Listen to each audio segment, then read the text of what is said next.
Assalamualaikum warahmatullahi wabarakatuh. Waalaikumsalam warahmatullahi wabarakatuh. Alhamdulillahirobbilalamin. Pada hari ini kita bisa mengadakan ngaji online. Dan sebelum kita melaksanakan ngaji online, perkenalkan dulu, nama saya Siti Nur Azizatul Rahma, sedang melaksanakan kuliah kerja nyata dari rumah atau KKNDR dengan dosen pembimbing lapangan Bapak Khairulida MPD. Kemudian saya dari kelompok 66, dan di samping saya ini ada narasumber atau yang nantinya mengisi ngaji online ini dengan kitab Taklim Muta'alim, tema cara menghormati ilmu dan guru.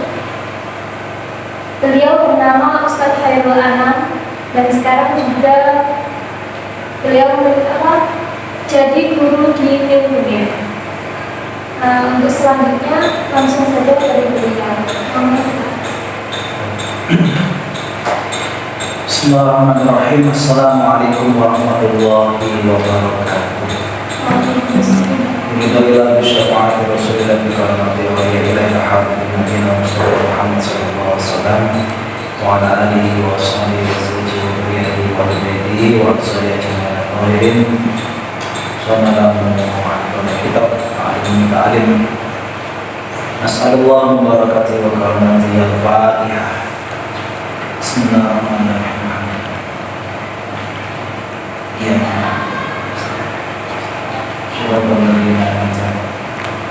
Amin ya. Bismillahirrahmanirrahim. Rabbi shrah li sadri wa yassir li amri wa hlul 'uqdatam min lisani yafqahu qawli. Subhanaka la ilma lana illa ma 'allamtana innaka antal 'alimul hakim. Baik, sesuai dengan tema yang diusung atau dibawa oleh Mbak Aziz ya, terkait dengan pandangan pandangan Islam mungkin itu cara menghormati ilmu dan guru. Dalam hal ini merujuk pada kitab Taklimul Muta'alim. Saya akan mencoba bahasanya bukan membahas ya, bahasanya ya kita memahami bersama isi dari kitab Taklimul Muta'alim yang menjadi karangan beliau Burhanul Islam bin Al-Jazuli. Spesifikasinya terkait dengan cara menghormati ilmu dan guru atau ilmu dan orang yang memiliki. Bismillahirrahmanirrahim. Sebelumnya kita jauh pada pembahasan kaitan dengan fardun fi ta'limil ilmi wa ahlihi.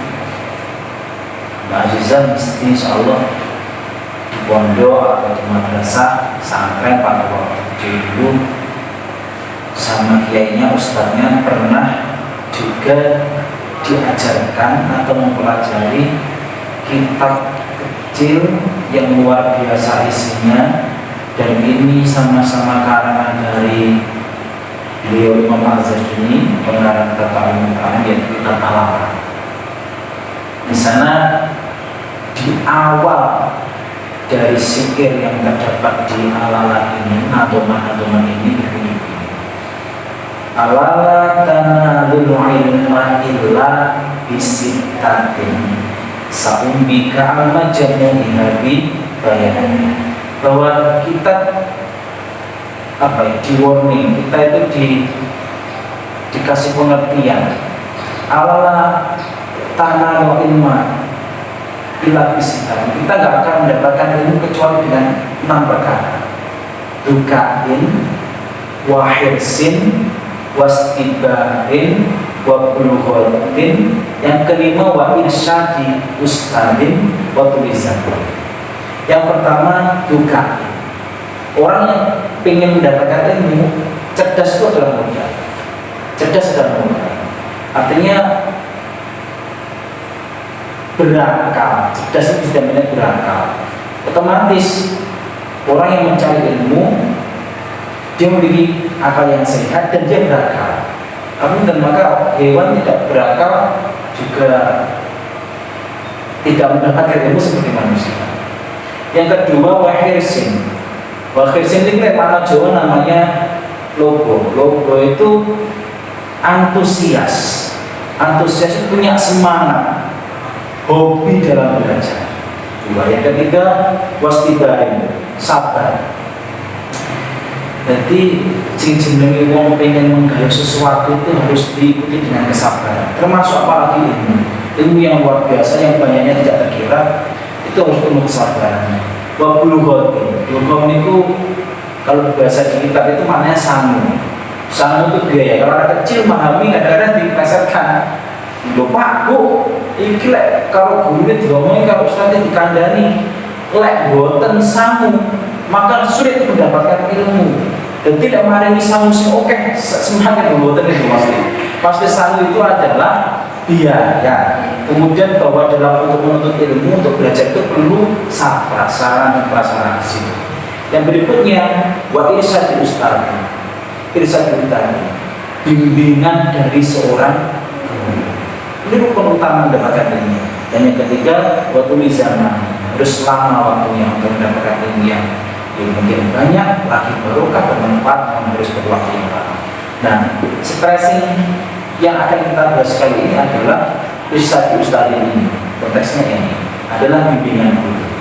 Kalau sudah ada bimbingan guru, bagaimana kita bersikap sebagai santri, sebagai tolabul ilmi, sebagai orang yang mencari ilmu, itu bagaimana kita mensikapi ilmu yang disampaikan oleh seorang guru dan bagaimana kita mensikapi alim, orang yang memiliki ilmu. Nah, ini yang akan kita bahas pada kali ini merujuk pada kitab Al-Alim. Fadlun fi taqdimi ilmi wa ahlihi. Pada bab ini yang pertama ditegaskan begini. I'lam bi anna thalibal ilma la yanalul ilma, selaras dengan tadi kitab Al-Alim yang pertama. Wa la yantafi'u bihi illa bi ta'limil ilmi wa ahlihi wa ta'limil ustaz. Ngerti ya siro, kita harus paham bahwa bagi siapapun yang ingin mendapatkan ilmu, orang yang belajar, tolabul ilmi, niku tidak akan pernah mendapatkan ilmu dan tidak dapat memanfaatkan ilmu ataupun ilmu yang bermanfaat illa bita'limil, kecuali orang yang mencari ilmu itu selalu takdim, hormat kepada ilmu wa ahlihi, dan orang yang memiliki ilmu itu, termasuk di dalam sini adalah wa ta'limil ustaz. Jadi ngegumi bahasa Jawa, ngegumi ustaz, guru, kiai, dosen, apa namanya apapun yang jadi orang yang mengajari kita tentang ilmu itu kita harus mengagungkan. Tanpa itu sulit kita untuk mendapatkan ilmu, apalagi kemanfaatan dan keberkahan ilmu. Nah, terkait dengan ta'lim yang ilmi wa ahli wa ta'lim ustaz itu seperti apa pandangan ta'lim seperti ini. Yang tadi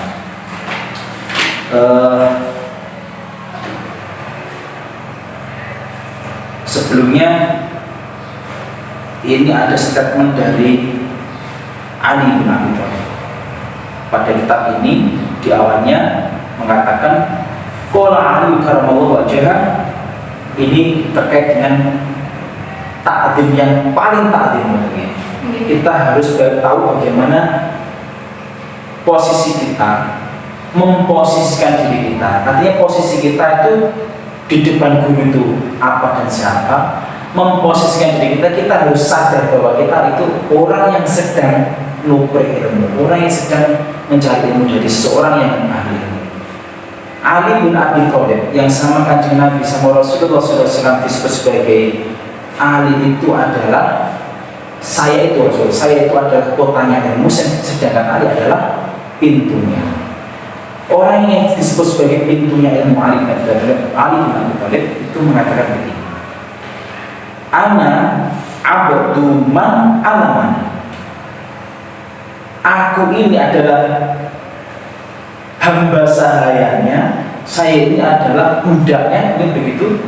Orang yang mengajariku harfan, satu huruf. Ana abdu ma'alamni alamani harfan wahidan. Insya'a ba'a wa insya'a a'taqa wa insya'a istaraqa unsitu fi dzalika. Oh, berikutnya ada saya. Jadi saya itu adalah hamba saya bagi orang yang mengajariku, memberi aku itu walaupun satu huruf. Terserah sama orang ini, maksudnya guru itu, saya mau dijual kan, saya mau dimerdekakan kan, atau saya tetap menjadi hamba saya, itu ada kekuasaan dan hak penuh bagi seorang guru. Artinya memahami kita betapa kita itu, kalau dalam konsep ilmu tasawuf, orang yang sedang mengambil jalan suluk atau thariqah, itu bahkan di sana disebutkan murid itu di hadapan syekhnya, gurunya itu kawan seperti mayat. Jadi terserah, jadi mayat mau dikafan kan orang lain. Apa nak mayat protes? Nanti bunda rapat kena tangan yang protes dia ada. Mayat di semangat sama yang meninggal. Ini juga begitu. Kita kepada guru tadi yang paling utama, kita harus pasrah, mau diapakan, kek mau dikemanakan, kek yang jelas tidak mungkin seorang ustadz atau guru itu memperlakukan seorang murid atau santrinya di luar koridor Islam. Jelas itu. Artinya kepasan seperti itu. Selanjutnya, fa inna man 'allamaka harfan mimma tahtaju ilaihi fid din fa huwa abuka fid din. Kita harus tahu bahwa orang yang mengajari kita tentang, terutama tentang agama, mengajari kita tentang ilmu-ilmu dunia, itu adalah bapak kita dalam hal urusan agama. Artinya kalau sudah kita menyebut sebagai bapak, maka kita posisi sebagai apa? Anak. Maka anak kepada bapak menghormati itu adalah sebuah kewajiban. Jadi walaupun yang disampaikan itu sedikit, katakan gini, saya ingin menyampaikan begini. Secara ilmu, mungkin yang disampaikan dosen atau guru di tingkat SLTA itu tentu lebih banyak dibandingkan guru TPQ atau guru TK yang hanya mengajari huruf alfabet, awal bisa baca, mungkin alif bata. Secara jumlah mungkin secara keilmuan banyak dosen kan, banyak profesor mungkin menyampaikan ke mahasiswanya. Tapi bahwa nilai saya paling tinggi adalah di guru TK atau pengajar. Kenapa? Dia menyampaikan dasar, dia menyampaikan sesuatu yang menjadi awal bisa memahami apa yang disampaikan oleh guru di atasnya, termasuk dosen atau profesor atau siapa.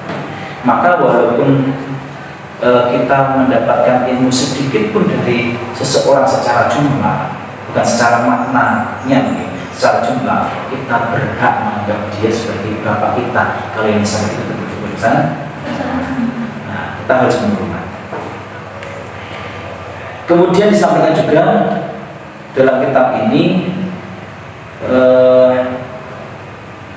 qala Syaikhuna rahimahullah, man arada an yakuna ibnahu aliman fayambaghi an yura'iya al-ghuraba min al-fuqaha wa yukrimu yu'adzimahum biyu'tiyahum syai'an fa illam yakun ibnahu aliman yakunu hafidhu aliman.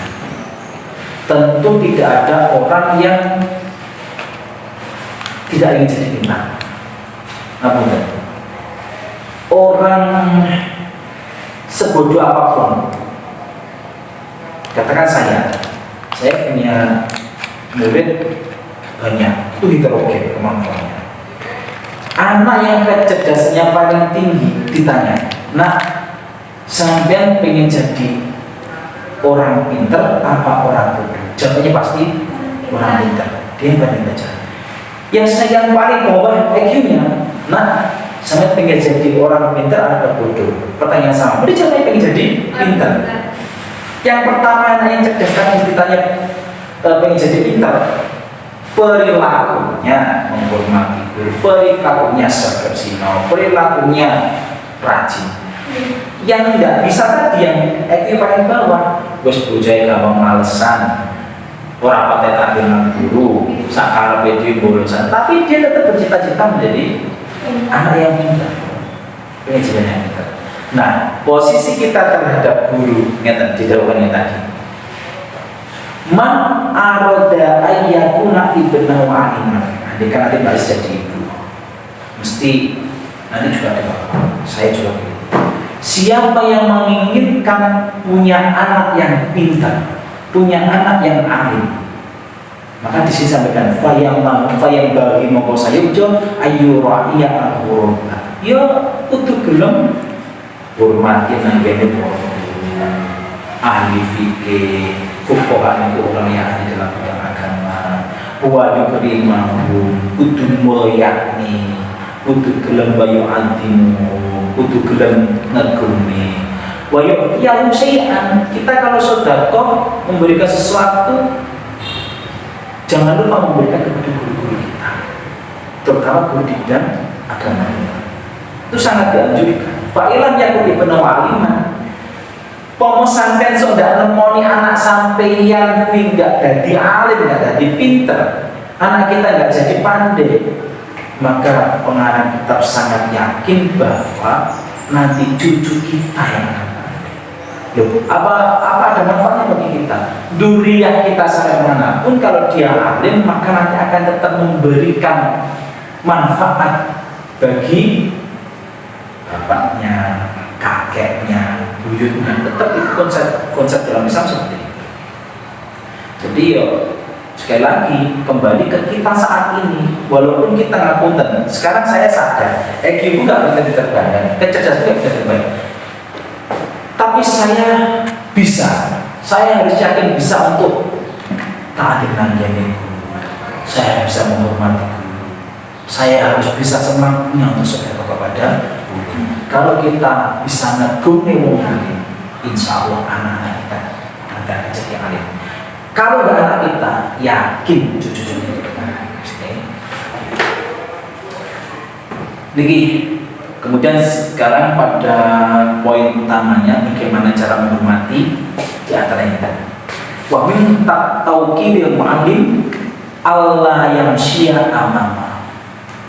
Ojo, ini di antara beberapa cara menghormati ilmu dan menghormati orang yang aliman, orang yang ahli ilmu, orang yang memiliki ilmu siji. Kalau guru ingat, la yang syi'a, ojo sampai melaku nengarepe guru.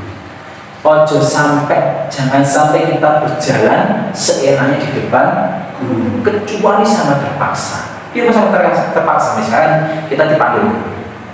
Santri, ikan, cung, tolong jimokno barang ini, tolong jimokno kayak, tolong celokno kayak. Saya minta tolong panggilkan dia. Sementara posisi jenengan untuk melaksanakan perintah guru itu harus melewati guru di depannya guru. Maka secara takdim, nunduk-nunduk, secara tawaduk dan pelan kita berjalan di depan guru. Tanpa itu, ya kita dianggap sebagai orang yang tidak punya tata krama terhadap seorang guru. Tadi yang pertama Allah yang syi'a amanah. Sekarang itu fenomenanya luar biasa. Ya Allah, kalau saya melihat saya sih merasakan anak-anak yang sekolah di zaman dulu dengan sekarang beda banget. Jadi bocah saiki niku napa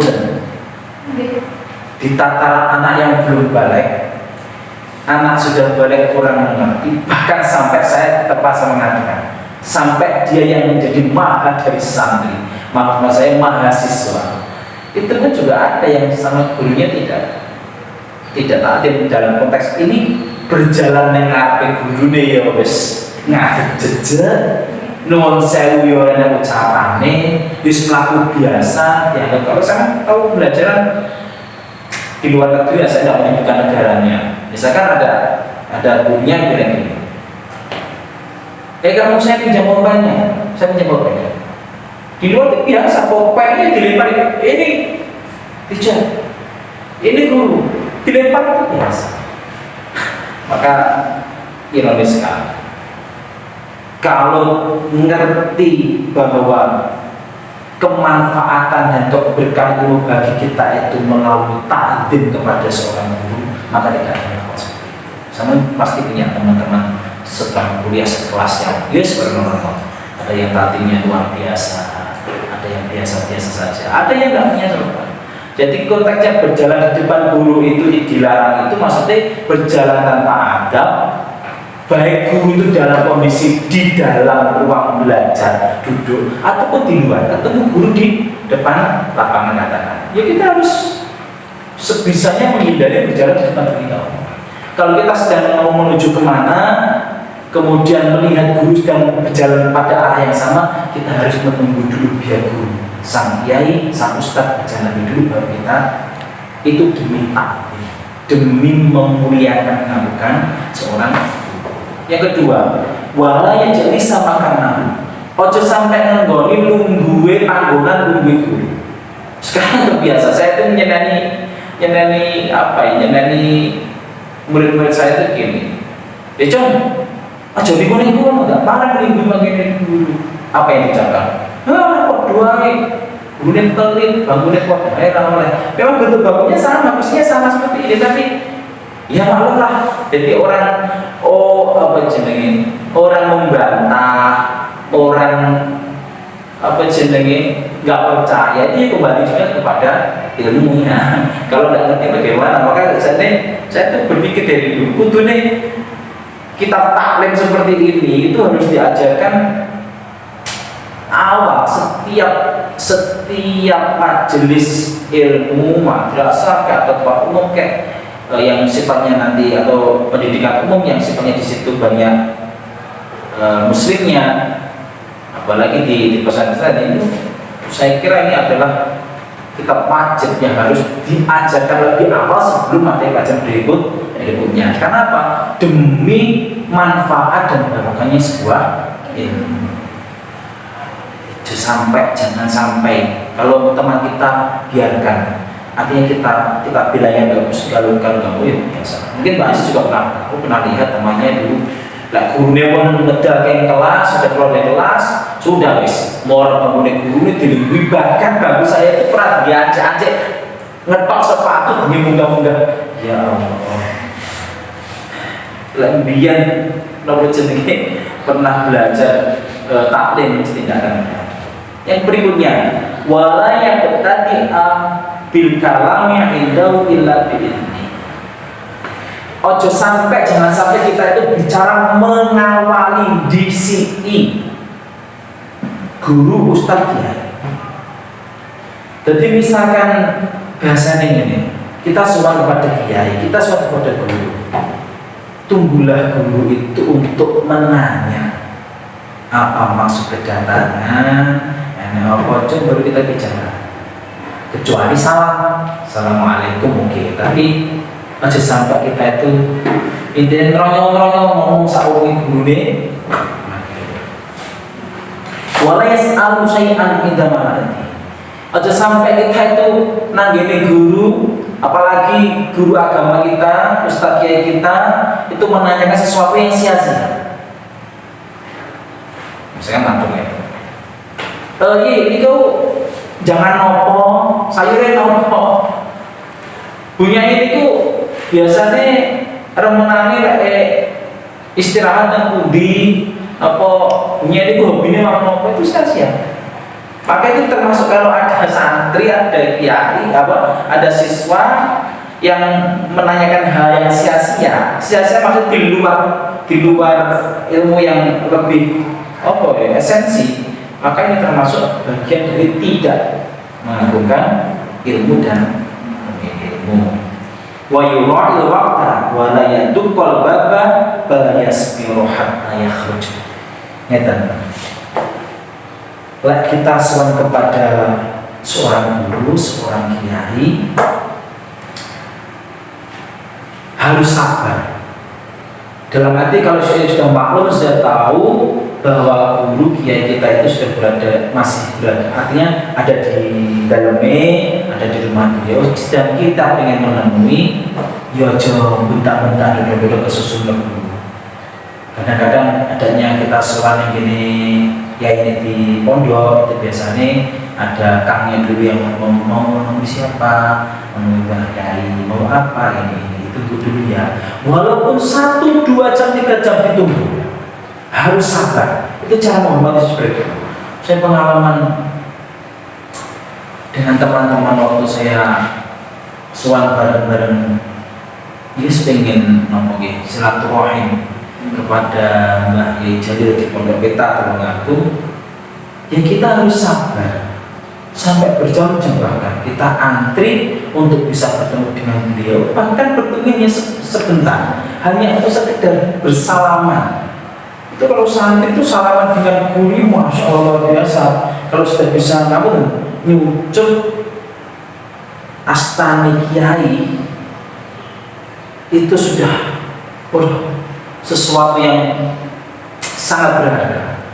Dan untuk mendapatkan itu ya sabar. Ratusan bahkan itu antri-antri untuk.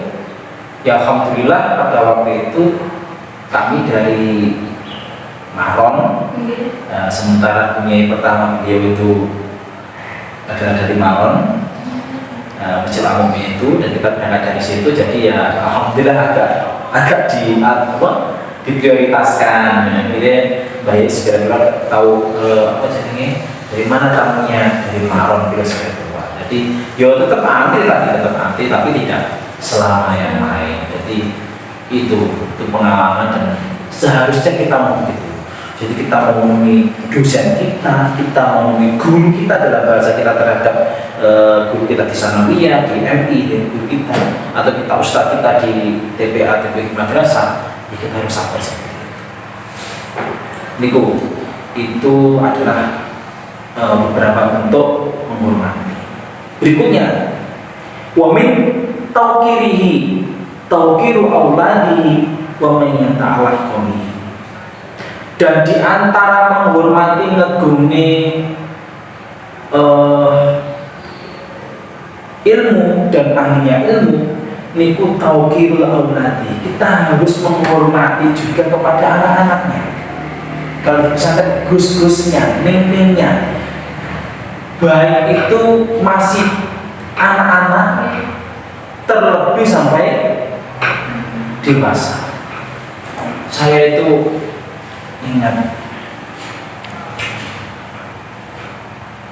Guse dan Ninge kiai saya dulu itu ya harus sabar. Ketika saya sholat jadi anak kecil, ya hanya pakai apa jenis kapal dan Ninge. Itu saya sholat sujud ditumpaki, saya rukuk ditumpaki, dan seperti itu sudah apa. Kita harus tetap hadir. Kita pun tetap mencium tangannya. Itu bentuk penghormatan kita kepada guru kita. Wa may yata'allaq bihi itu maksudnya kan, siapapun yang bergantung dengan guru kita, siapapun yang berhubungan dengan guru kita, entah teman guru kita, saudara guru kita, atau keluarga dari kiai kita, durianya, semuanya kita harus menghormati. Itu bentuk penghormatan. Di sini contohnya. Wa kana ustadzuna Syekhul Islam Burhanuddin Shahibul Hidayah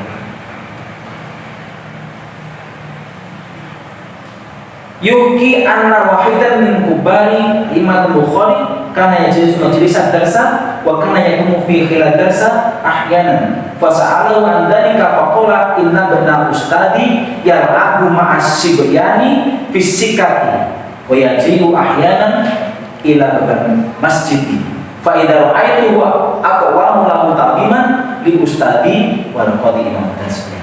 Gitu. Satu cerita ini dicontohkan.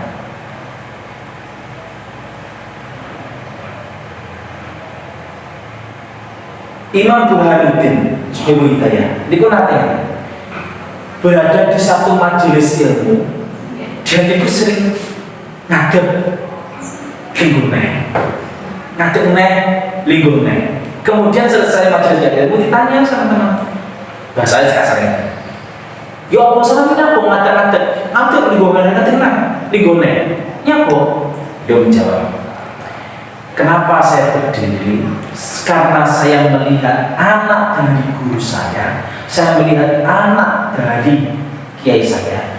Kula ningali Gusti, utangnya sing cilik niku dolanan ning emper masjid. Begitu dia melihat anaknya, putranya Yai bermain-main, yang aku bermain-main di depan atau di dalam masjid, dia berdiri. Walaupun dia di majelis ilmu, jadi dia ini, imam ini berada di majelis ilmu. Ada ruangan yang ini. Kemudian, misalkan di ruangan yang ini, anaknya ini melebu, gujaran kalian langsung digeser. Begitu keluar, duduk lagi. Duduk lagi. Kenapa? Itu semata-mata demi menghormati gurunya, menghormati kiainya. Takdim dengan ini gurunya. Niku. Dan yang paling harus kita yakini, di sini terangkan juga, faman ta'adzana minhu ustaduhu yukhramu barakata ilmi wa yatafu bihi illa qalila. Siapa yang menyakiti hati seorang guru, dia tidak akan mendapatkan keberkahan dari ilmu itu dan tidak akan mendapatkan manfaat dari ilmu itu kecuali hanya sedikit. Niku stressing dari beberapa cerita ini. Kemudian ada contoh juga di sini, bahwa intinya kita harus menghormati dan mengagungkan guru serta ilmu dengan sebaik-baiknya. Ada satu cerita juga di sini. Wa hukiya anna Khalifah Harun ar-Rasyid wa Ibn Al-Amin dan seterusnya. Yang saya pahami dari kitab ini begini. Harun ar-Rasyid itu pernah menitipkan anaknya kepada seorang guru, seorang kiai, bahwa ingin anaknya diajari adab dan diajari ilmu oleh seorang guru. Nah, satu ketika Harun ar-Rasyid itu melihat sang anak, niku sama kiainya disuruh ngeturne, menuangkan air yang gini ciduk yang gini guru ini, sementara gini wudhu pas basuh kaki. Nah, apa yang dilakukan oleh Harun ar-Rasyid, bapak dari anaknya yang disuruh belajar di rumahnya ini? Dia menanyakan kepada gurunya seraya protes, aku menitipkan anakku ke sini untuk engkau ajari adab dan ilmu. Protesnya begini, kenapa anak saya, nyapo anakku kok mek gurmokon ngejurne air banyu niku, hanya kamu suruh menuangkan air sementara engkau membersihkan kaki. Nyapo kok nggak mau kongkon bentangan kiwane anakku ini, tangan kirinya anakku ini ngejurne atau menuangkan air sementara tangan kanannya agar membasuh kaki. Berarti kan? Jadi ketika melihat anaknya disuruh guru ngejurne banyu tinggi wudu, niku guru diseneni. Bedanya dengan sekarang, diseneni bukan karena apa? Bukan karena loh nyamu anakku kon belajar ning kene kok malah ikut dikon bantu wudu. Ndak cuma itu. Orang yang tunjuk di bahkan diseneni aja guru kok. Tangan cipai kon musuk-musuk. Kakine guru. Beda dengan sekarang. Aduh, ya Allah, saya ini. Lalu orang guru anaknya dihukum pada resek. Ada lagi yang kemudian protes, anakku menyekolahkan belajar, kalau di Cina orang apa jadi tukang kebun, masya Allah. Ada nggak orang seperti itu? Dan inilah hari akhir. Masuk pulau zaman-zaman akhir seperti itu. Ya Allah, mungkin orang tuanya tidak pernah ngaji taklim. Ya Allah. Dan ini kita buka bisa ditiru seperti ini. Ya Allah, yang berikutnya. Ta'limul kitabi fa yanbaghi li talibil ilmi alla ya'khudal kitab illa bi taharat. Termasuk menghormati itu begini. Ojo sampai awal itu ngambil kitab bukannya Al-Quran ya. Kalau Al-Quran jelas la yang masuk ya mutahharun.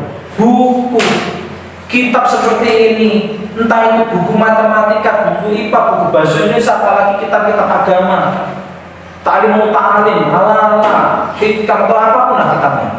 Itu ojo sampai kita mengambil ngalap akal dan ngalap jiku kitab tanpa dalam kondisi kita suci, dalam arti suci dari hadas. Jadi awake dhewe ya wudu itu pun ngalap jiku, apalagi mempelajari. Jadi termasuk menghormati ilmu begitu. Maka dari dulu diajarkan bolak balik dari kiai-kiai dulu atau guru-guru dulu diomong. Tapi kan baru kami ini maka ini Arab sinau kudu dhisik. Sinau neng omah belajar dhewe, neng sekolah tidak harus belajar ilmu agama. Arab belajar bahasa Indonesia kayak matematika, kayak IPA, kayak kimia, kayak ilmu apapun yang itu bermanfaat. Maka awalnya dengan kondisi mensucikan diri dan akhir berwudu.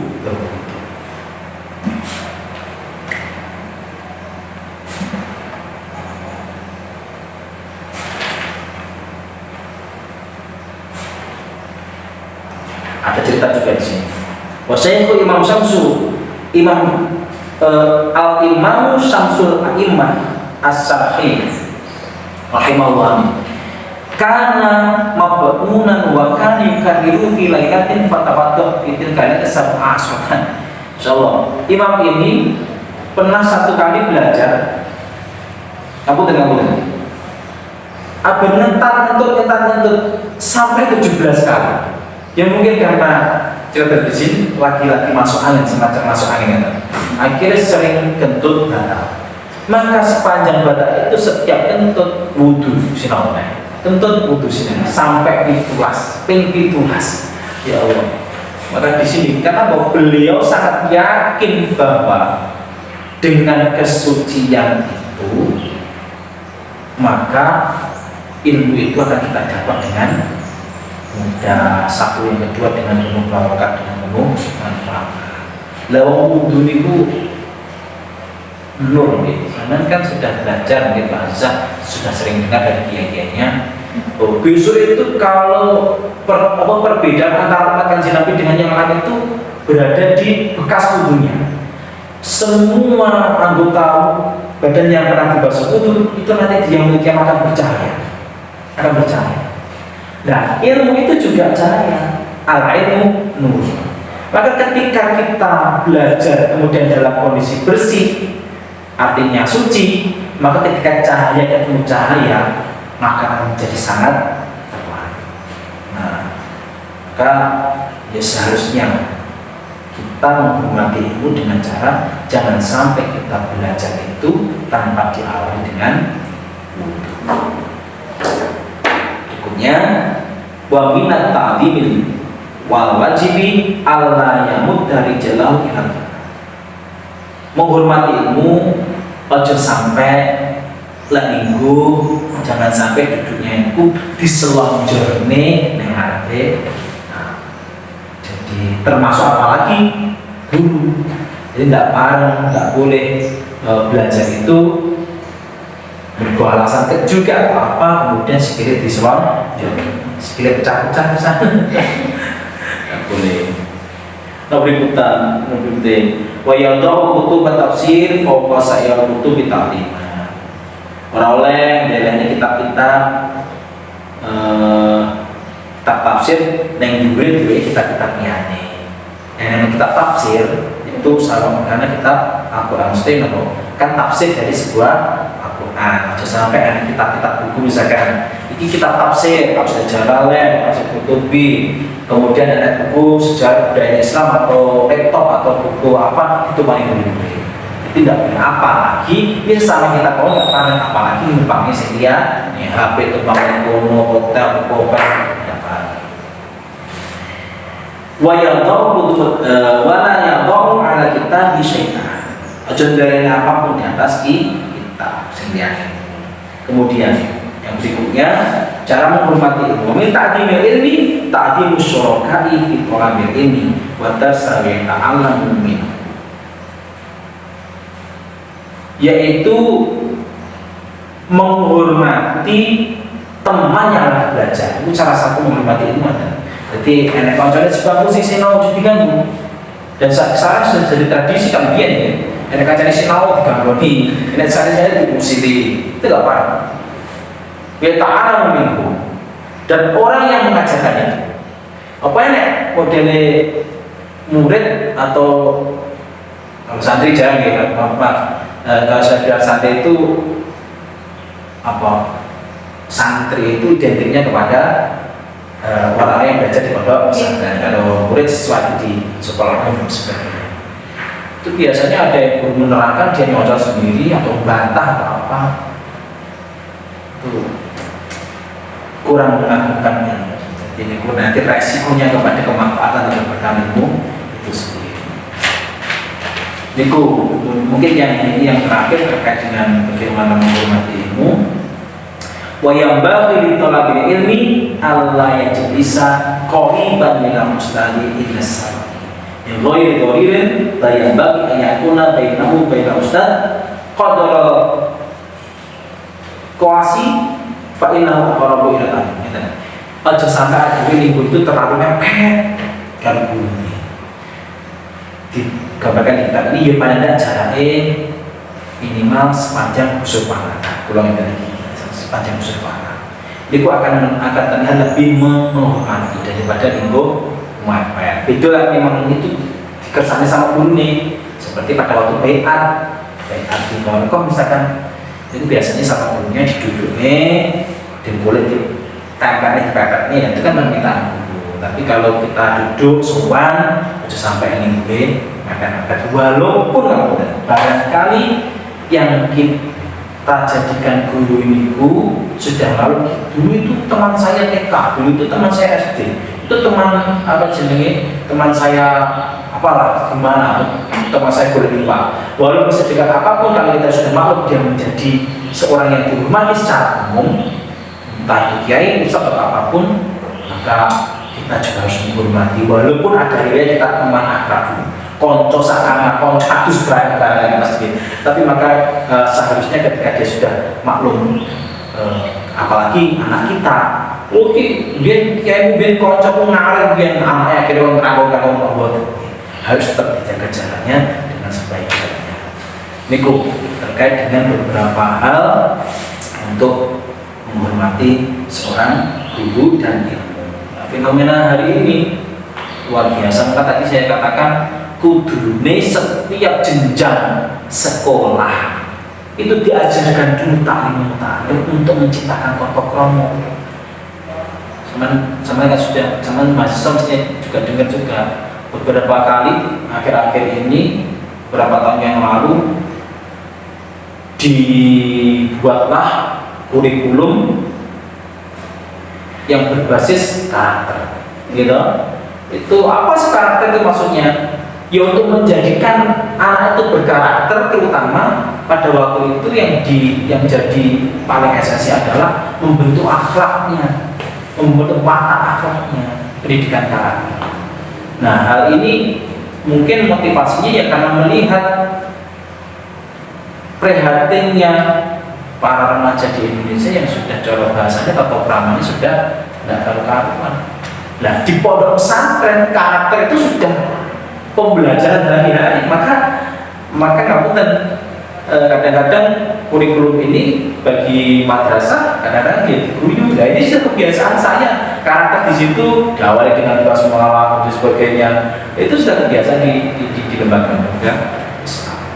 Nah, hari ini banyak sekali kejadian-kejadian guru yang mempolisikan murid yang mempolisikan gurunya, tidak terima anaknya diperlakukan begini. Saya punya cerita begini. Saya itu punya teman Gus, saya tidak menyebutkan namanya. Dia hafid Quran dari Jawa Tengah, pertama di Jawa Tengah, kemudian pulang tak bukan pondok Kediri. Itu cerita ke saya begini. Bayangkan Anda jadi Anda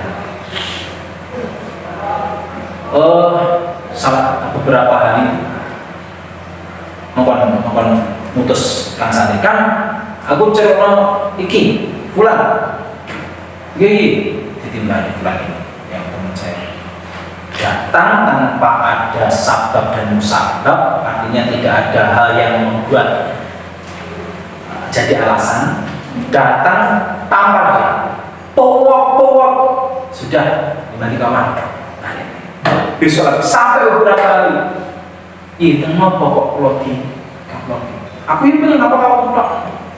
Kau tak? Tapi seorang santri menanya ngomong ini harus dibanyak. Ya karena wajar kan bingung. Aku dikapoknya kok biasanya kangkang santri kaya dikapoknya mergo bagian dari takzir. Kangkang kaya dikapok mergo pelanggar aturan. Lah aku enggak apa-apa. Nyamuk dikapoknya. Ternyata di balik itu guru punya rencana, mungkin menguji kesabaran bahwa untuk mendapatkan ujian itu tidak perlu harus ada sabab yang membuat engkau menjadi merasa tidak nyaman, mungkin seperti itu. Akhirnya dia dapat ilmu. Kenapa aku dikaplok? Saya dapat dikaplok dulu bahwa besok aku mungkin mau santri yang bermacam-macam itu tamparan yang luar biasa daripada hanya ditampar saya saat ini. Ngopeni orang untuk menjadi mungkin ahli Quran atau menjadi alim fikih dan sebagainya itu bermacam-macam, jadi tamparan yang luar biasa di itu ternyata latihan kesabaran. Jadi alasan celok kapok yang bagaimana sudah kapok sampai ini kita berjalan. Aduh ya Allah. Dan seperti itu orang tuanya sehingga kiai ini ya sudah pasrah anakku sampai ini adalah murid bagi guru, maka juga pasrah kepada gurunya. Dikata mana kamarnya. Nah, sekarang ada anak jadi kurang benar atau apa, gurunya memberi hukuman yang dalam batas wajar. Itu pun ada yang akan murid ke sekolah, ke pondok atau kemana, muring bukan melakukan korupsi. Maka yang seperti ini jangan harap nanti punya anak yang lain. Jangan berharap anaknya akan sukses, karena kesuksesan itu disebutkan oleh para masyayikh di sini, disebutkan para salam surah di sini. Letaknya pemanfaatan dan keberkahan ilmu itu justru berada kepada takdirnya, menghormati terhadap ilmu dan orang yang ahli memiliki. Itu sekilas tentang bagaimana cara menghormati. Mungkin itu semoga yang saya sampaikan ini tidak melenceng dari maksud dari musonef terkait dengan bagaimana kita bersikap kepada guru, kepada ahli ilmu dan kepada ilmu itu sendiri. Itu bahasnya. Selanjutnya monggo. Alhamdulillah. Tadi sudah ada beberapa paparan dari beliaunya, dan untuk selanjutnya yaitu beberapa pertanyaan dari teman-teman yang dirangkum menjadi dua. Ya. Pertanyaan yang pertama, ketika mahasiswa telat itu tidak diperbolehkan masuk oleh dosen, sedangkan ketika dosen telat perkuliahan tetap dilaksanakan. Bagaimana pandangan taklim terhadap permasalahan ini? Ini langsung satu yang kedua atau? Iya, satu lagi yang berjalan. Saya jawabnya dalam konteks tetap menuju pada taklim. Okay.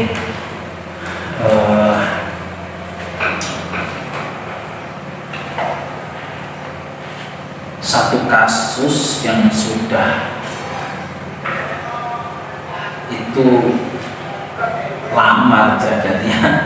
Dulu saya juga kuliah di tempat kuliah jenengan, mahasiswa terlambat itu ada yang terpaksa terlambat, ada yang memang dibiasakan terlambat atau disengaja terlambat. Dari terpaksa itu ada yang kemudian saya menyadari itu teman-teman saya juga begitu.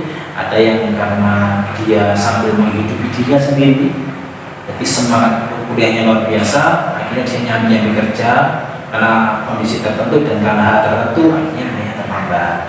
Ada yang memang dan mahasiswa Glono ya ada.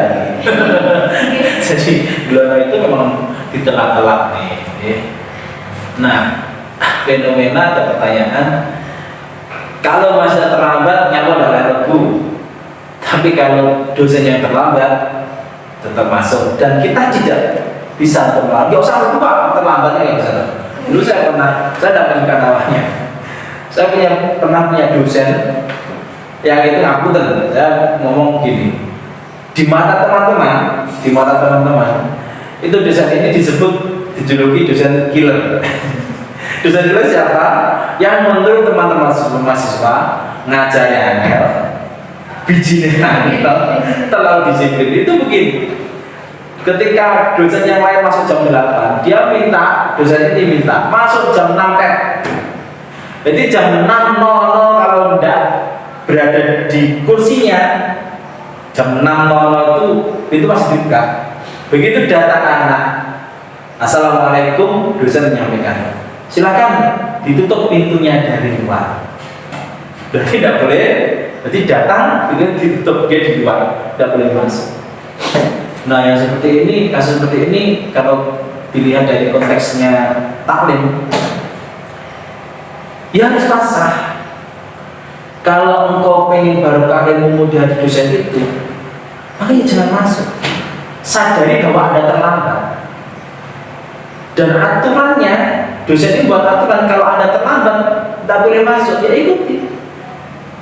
Bukan dosen atau guru atau ustadz kita itu yang angelan, jangan sampai terbesit seperti itu. Kalau kita merujuk, kalau kita belajar menggunakan taklim ini, apapun keputusan dosen harus kita hormati. Jadi ya apa ya? Termasuk dikatakan di sini tadi, ojo sampai bantah karpe kiai, ojo bantah karpe dosen. Jadi itu keputusan dan kita sebagai santrinya ya harus takdim. Dan sementara dosen masuk dalam waktu yang terlambat, kita pun juga harus husnudzon. Tidak oleh suudzon upaya dosennya kira upaya cek rokokan yang kantor, tidak begitu. Kita harus husnudzon. Bagaimanapun dia terlambat, beliau akan menyampaikan ilmu yang luar biasa kepada kita. Beliau akan menyampaikan sesuatu yang bermanfaat sangat bagi kita. Jadi ya intinya tetap kembali kalau kita memposisikan sebagai mahasiswa, sebagai santri, ya seperti yang disampaikan oleh Ali bin Abi Thalib tadi.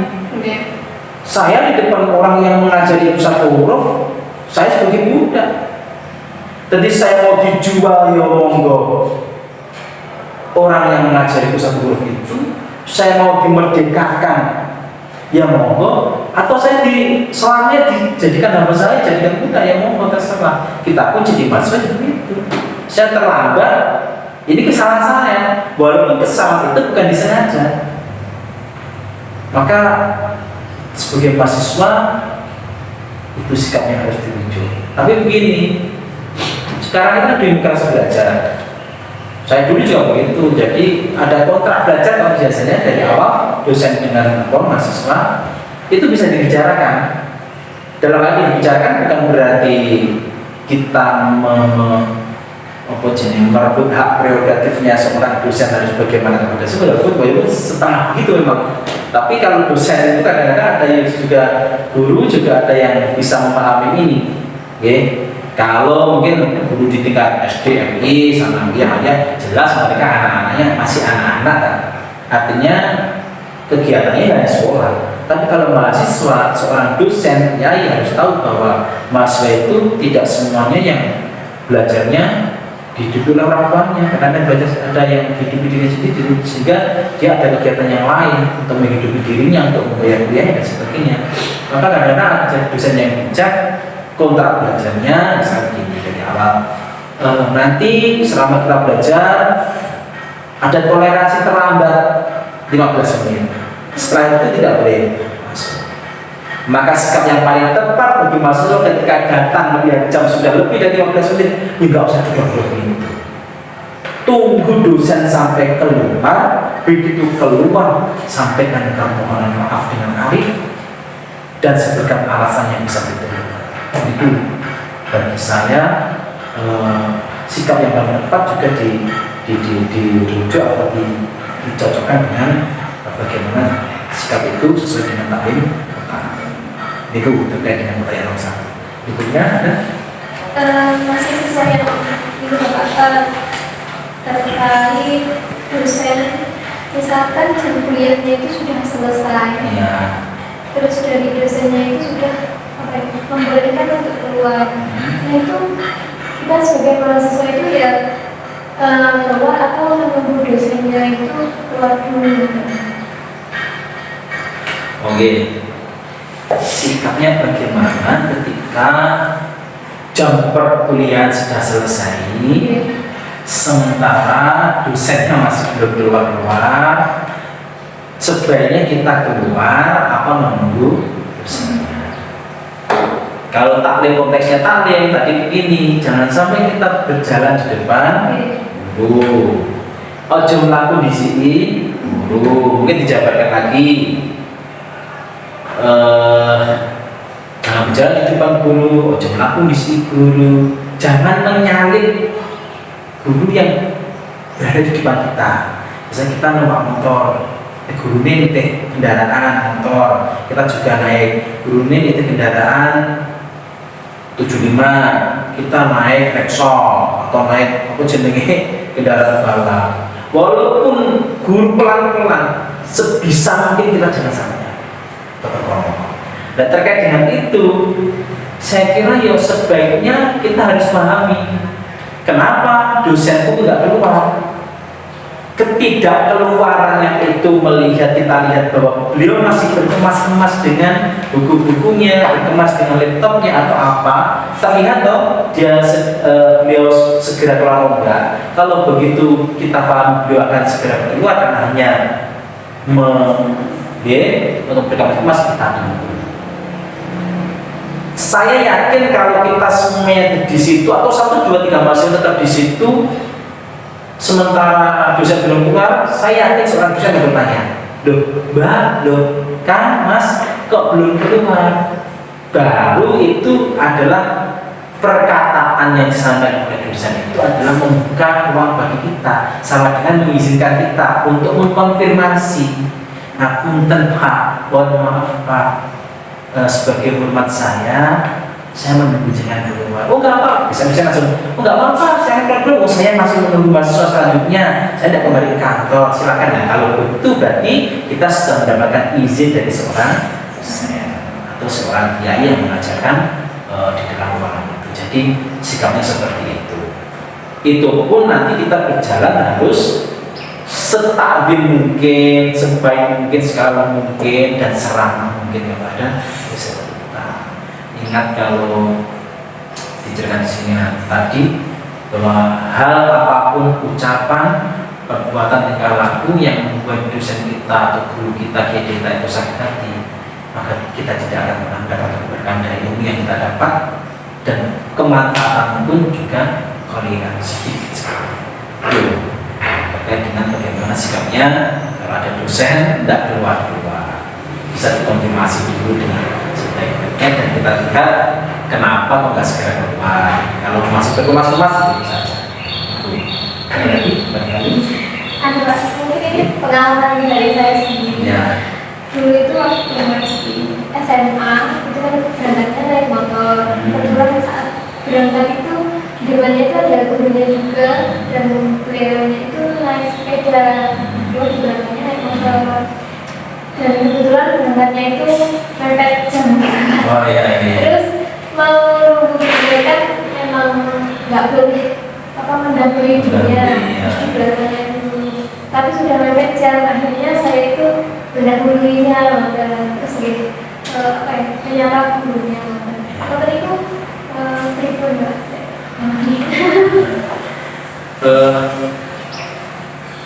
Tadi saya sampaikan berdasarkan taklim juga bahwa kita itu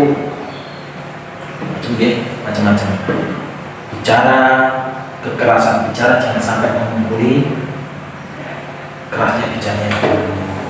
mengusulkan sesuatu harus dengan yang santun. Jangan sampai duduk di tempatnya guru. Termasuk salah satu adabnya, jangan sampai kita mendahului jalannya guru. Saya kira untuk tidak mendahului itu juga ada batasan, sangat kondisional.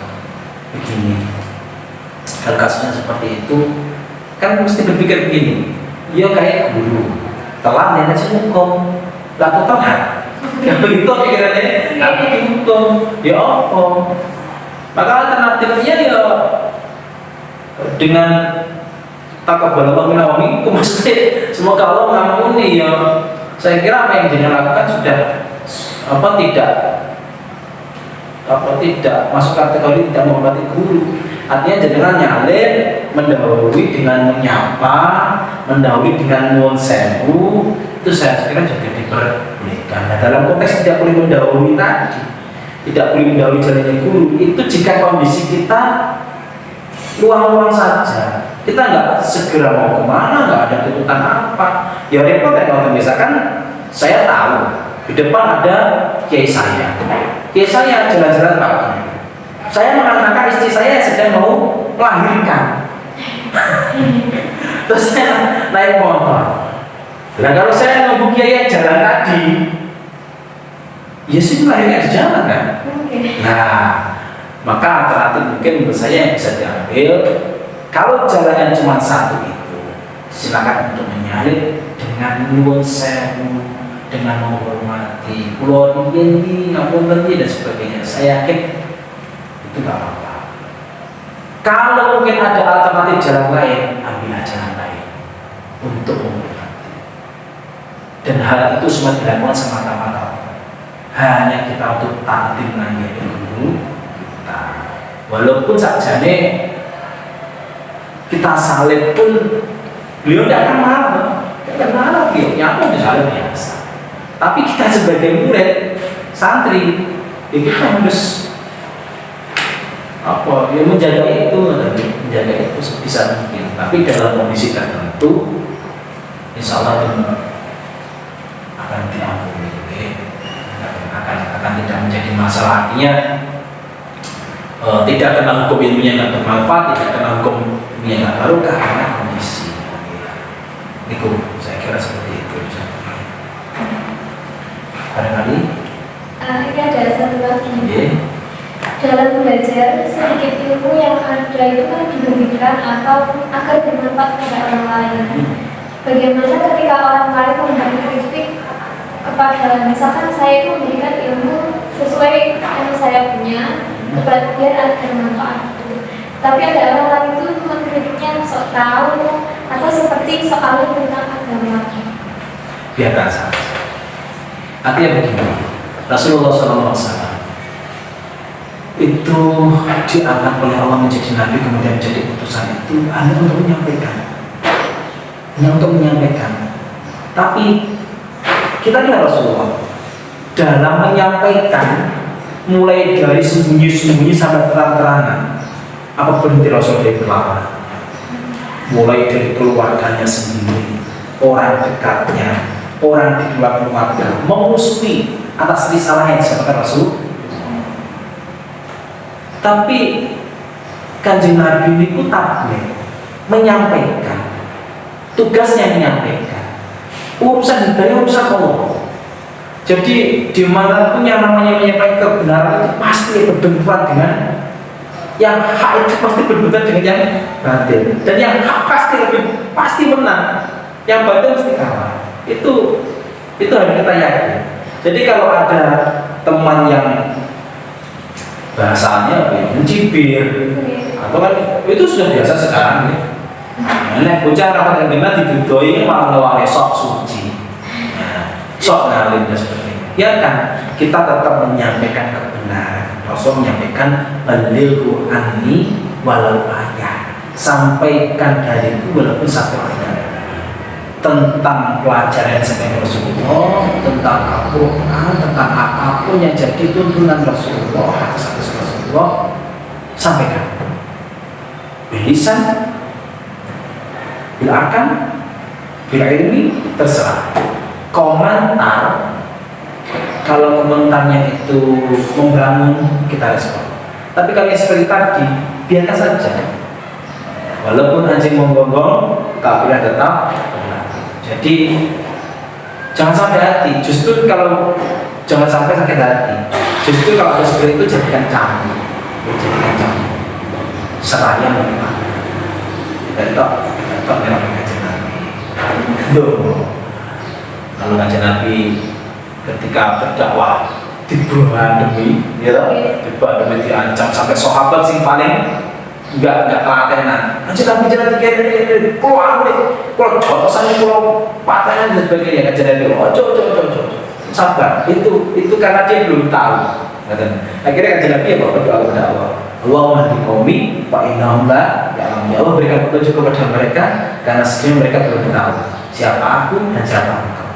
Jadi kalau ada teman-teman ya Allahumma hdi sadiqi, ya Allah berikan petunjuk ke temanku sing nyecer iki wau. Fa innahum atau fa innaha la ya'lamun. Dia belum tahu.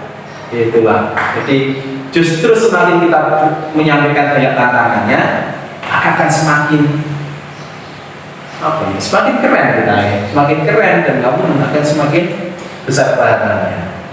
Aja itu pikir cerita, jadi ganjaran yang bilang-bilang kangen. Semakin kita menyampaikan sesuatu semakin banyak berkurang. Dan saya tahu mungkin yang seperti itu ya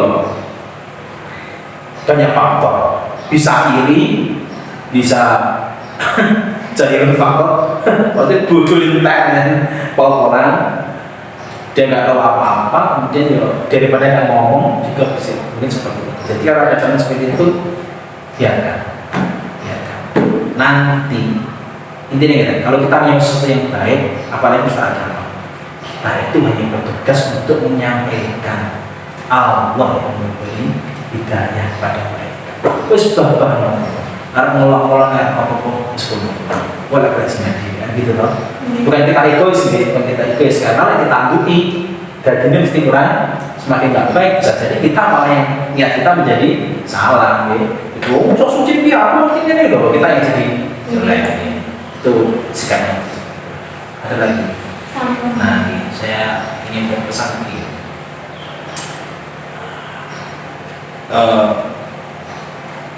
Terhadap guru kita memang harus betul-betul hormat, baik guru itu sudah meninggal tapi beliau masih hidup. Maka tradisi di kita itu kan mendoakan guru-guru kita yang meninggal, membacakan Fatihah pada guru kita, guru-guru jadi masih ikhina, warasalina, warasalina sebagainya. Kita sering baca Fatihah, itu caranya menghormati guru yang sudah meninggal.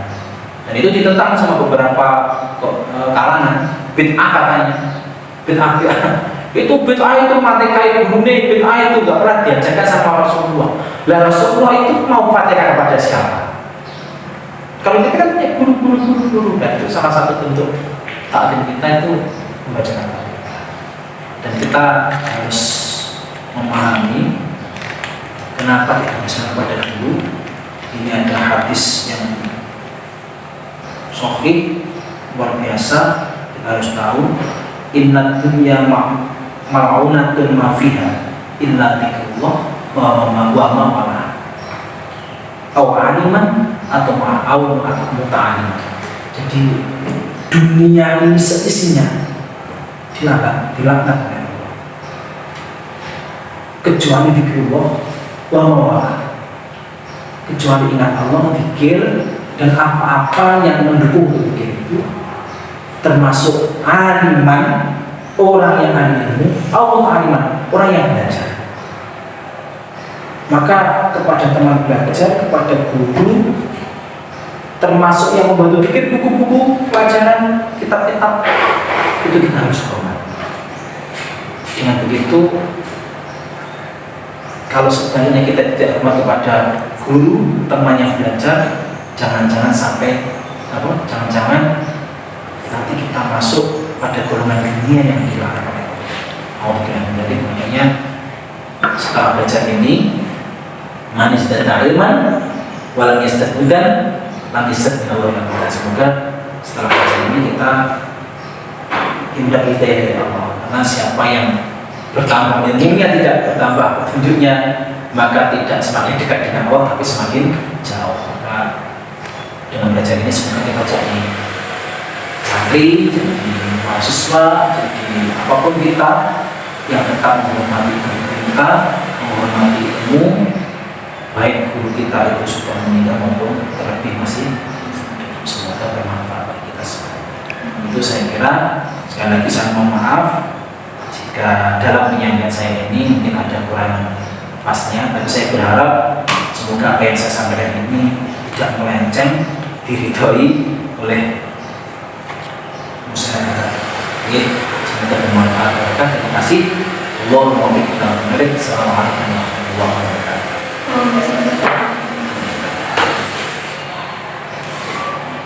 Alhamdulillah, demikian tadi ngaji online kita tentang kitab Ta'limut Ta'alim, bab cara menghormati ilmu dan guru. Banyak sekali manfaatnya, dan antara ilmu dengan guru ini berhubungan.